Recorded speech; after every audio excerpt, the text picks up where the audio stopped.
네, 정부가 2030년까지 발생하는 온실가스를 감축하는 계획안을 처음으로 공개했습니다.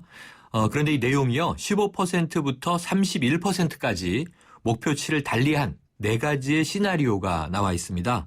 각계의 의견을 수렴해서 한 가지 안으로 확정하겠다. 이런 이제 정부 계획인데요. 우리 정부는 지난 2009년에 유엔과 국제사회에 30% 감축 목표를 약속했습니다. 그래서 크게 후퇴한 것 아니냐 이런 지적이 나오는 현실이고요. 김정인 중앙대학교 경제학부 교수와 자세하게 짚어보겠습니다. 김 교수님 안녕하세요.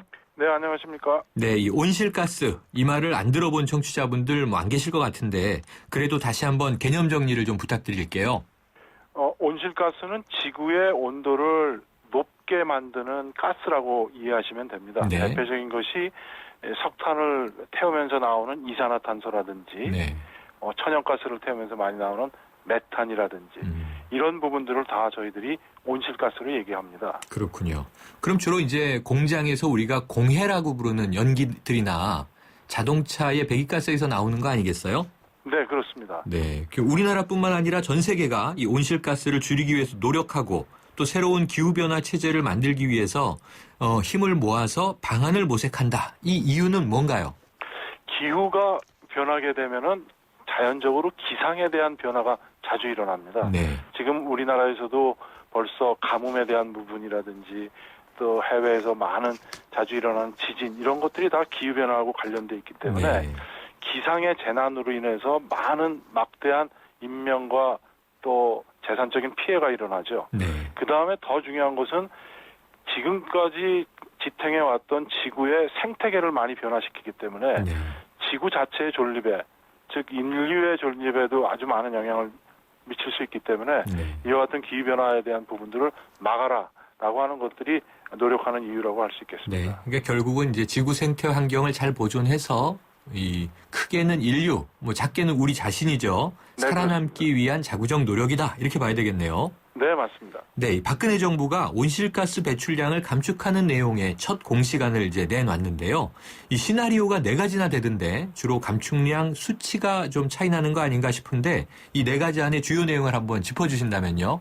네, 이것은 뭐 숫자가 아까 사회자님께서 말씀하셨듯이 15%에서 31% 정도에 대한 부분을 말하지만 가장 핵심은 한국이 얼마만큼 지구의 온도를 줄이기 위한 온실가스 감축의 목표에 의지가 있느냐를 보여주는 것이 가장 네. 중요한 부분이거든요. 네. 그래서 적게 한다고 그러면 국외에서는 의지가 적구나. 많이 한다고 그러면 상당한 의지가 있구나. 그러면서 네. 이제 온실가스 감축을 하기 위한 다양한 투자와 기술과 전문 인력들을 하는데 이와 같은 감축 목표는 국가 전체적인 다른 거의 정책하고도 연계성이 있기 때문에 네. 이 국내 정책에게도 영향을 미치는 면이 있어서 그런 부분들이 가장 중요한 것이라고 저는 봅니다. 네, 의지의 표명이다. 그런데 2009년에 처음으로 우리나라의 온실가스 감축안이 확정된 건가요? 네, 그때가 이명박 정부 때 네. 2009년도에 이제 외국에 나가셔서 한국의 의지를 보여주기 위해서 2009년에 2020년까지 우리는 영어로는 BAU라고 그러는데요. 네. 모든 것이 앞으로 동일하게 간다라고는 조건하에서 30%를 줄이겠다라고 얘기를 했고 네. 또 그것을 법으로도 만들어 놨었습니다. 그래서 이제 그러한 것들이 조금 강한 의지를 표명을 했는데 요번에 문제가 되는 것은 그런 강한 의지에 대한 표명이 너무 약화된 것이 아니냐. 그래서 많은 그 논란들이 있는 것으로 보입니다. 그렇군요. 그러면은 지금 네 가지 시나리오 중에 제일 높은 안은 이제 31% 안이 있지 않습니까? 네. 그리고 2009년 지금 현 대통령이 아니라 이제 전임 대통령인데 국제사회에 공헌한 게 2020년까지 30%다. 그러면 시나리오 중에 하나는 좀 비슷한데 주로 말씀하신 대로 이제 지적이나 비판이 나오고 있는 주요 원인은 뭔가요? 이제 30%를 기준으로 하면은 맨 처음에 30%를 줄이겠다라고 하면은 그거를 이제 한 2억 3천 톤 정도 줄인다고 볼 수가 있습니다. 네. 근데 지금 현재 정부에서 발표한 것도 10년이 지난 2030년인데도 한 2억 6천 ton 정도 줄이겠다고 하는 네, 거니까 네.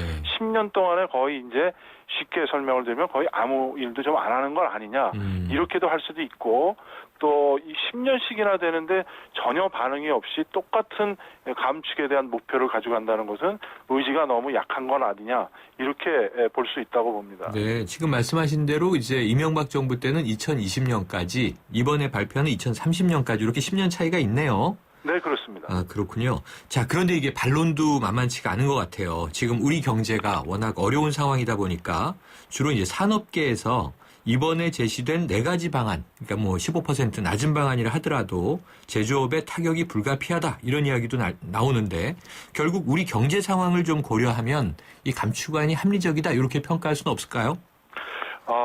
사실 그 어느 누구도 감축에 대한 15%가 맞다, 30%가 맞다라고 하기는 참 어려울 네, 이게 것입니다. 정답은 없는 거죠. 네, 그런데 중요한 것은 이러한 온실가스 감축 목표를 가장 먼저 적극적으로 세웠던 것이 유럽연합입니다. 네, 이유. 네. 유럽연합은 자기네들의 목표를 달성을 했습니다. 네. 2012년까지요. 그러면서 중요한 것은 달성을 하면서 동시에 고용 창출과 새로운 산업에 대한 부분들을 끌어냈거든요. 네. 대표적인 것이 독일이라든지 네덜란드, 덴마크, 뭐 이런 스위스, 영국도 마찬가지거든요. 그러니까 네. 우리나라 기업들도 어려운 거는 알지만 이거를 통해서 새로운 신기술이라든지 새로운 산업에 대한 기회라든지 이런 적극적인 것들을 모색해 볼 필요가 있고요. 대표적인 것이 이제 신재생 에너지, 뭐 태양광이라든지 풍력이라든지 네. 뭐 바이오 산업이라든지 이런 것들이 아주 좋은 미래의 산업이기 때문에 그런 각도에서도 좀 봐야 되지 않을까라고 네. 보고 싶고요. 그렇군요. 유럽 같은 경우에도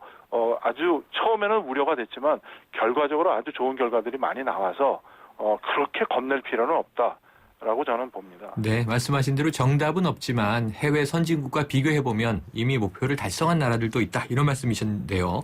오늘 공청회가 있었다고 하는데요. 앞으로 의견 수렴을 더해서 온실가스 감축안 확정하겠다고 하는데 꼭 놓쳐선 안 될 부분 한 가지만 좀 말씀 주세요. 저는 이 온실가스 감축은 전 사회 모든 구성원이 하는 것이다. 그렇기 때문에 꼭 경제계만 하는 것은 아니고 네.